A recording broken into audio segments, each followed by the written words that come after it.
honored to be here to speak to change makers, young and old people taking action in their various communities to drive development. I commend DO for their inspiring, empowering and mobilizing actions for sustainable development. And I also commend every one of you listening right now for becoming a beacon of change and hope in your various communities and this nation at large. In the next few minutes, I will be speaking to you about investments. When we talk about investments, what are some of the things that usually come to our minds? I can bet some of us right now are thinking about real estate and properties.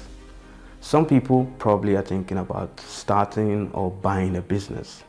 Most of us probably thought about stocks and shares. But as creatives, when we talk about investments, what comes to mind? To a photographer or a filmmaker, probably a new camera or a new lens. To a designer, probably a new system or software. So for creatives, investments is usually about buying that new equipment or item of some sort that we perceive will make us more money down the road. And there is nothing wrong with that. In fact, there is some truth to that.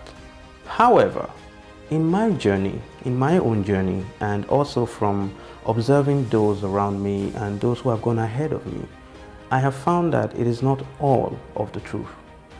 A couple of years ago, I shot a corporate campaign piece in which I had to work with two completely different cameras. On one hand, I had a proper cinema camera that cost more than $10,000. And on the other hand, I had a little mirrorless camera that cost less than $1,000. After the shoot, I posted a side-by-side comparison on Instagram, asking people to see if they could tell which camera was which. And it was surprising how so many people, if not everyone, couldn't tell them apart. But here's the catch. Over the years, I've seen other more talented people than myself use multiple proper cinema cameras of the same brand that even the non-filmmaking audience could tell them apart. So what was the difference? Why didn't these people achieve the same results as I did?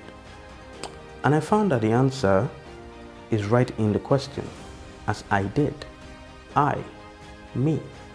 The difference was me. I made the difference.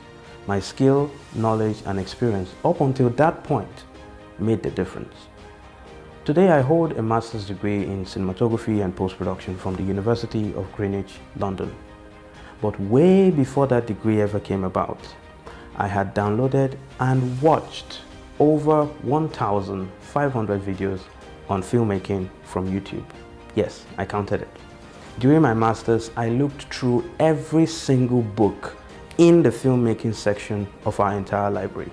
And it was a 4-floor huge library. Also earlier this year, I did a rough sum up of the price value of all the online courses that I have taken in the past 6 years after my degree. And it came up to over $18,000. I share these things with you today for you to know and understand that I'm not just an advocate, but rather a true practitioner when I say that we must invest just as much of our resources in our knowledge and skill as we do in our equipment. That new thing that you think once you have it, you will instantly start making more money. How about you rent it? Or find a way to access it without having to outrightly buy it just yet. For us filmmakers, we can rent cameras, we can rent lenses, but you know what we can't rent? Skill and knowledge. You can't rent those. You must buy them for yourself. Now, this is not me telling you to go to your village and sell your family land and say, oh, Luke said we should invest in education. No, no. Start from where you are and what's available to you.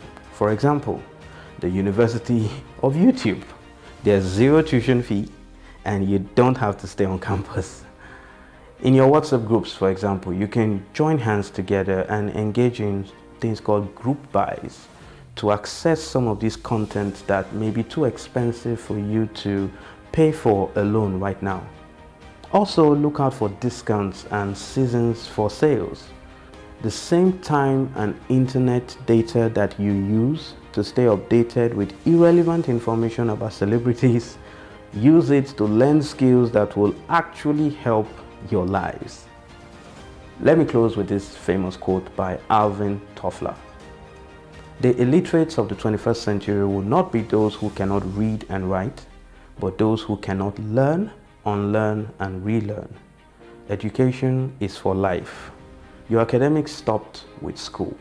If you have a bachelor's degree, your academics stopped there. If you have a PhD, your academics stopped there.